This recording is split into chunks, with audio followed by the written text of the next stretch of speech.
করে এদিকে তো যেহেতু একসঙ্গে বেশি ক্ষতি রয়েছে, সামনের মানুষ সামনের ভক্ত আগে আগুন দিক, তারা আগে ধুলেছি নিয়ে যাক।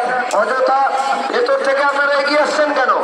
ভাইদের উদ্দেশ্যে বলছি, ভেতর থেকে এগিয়ে আসছেন কেন? আপনার সামনের লোকজন যাক, তারপরে তো আপনারা ফেলা হচ্ছে যেখানে না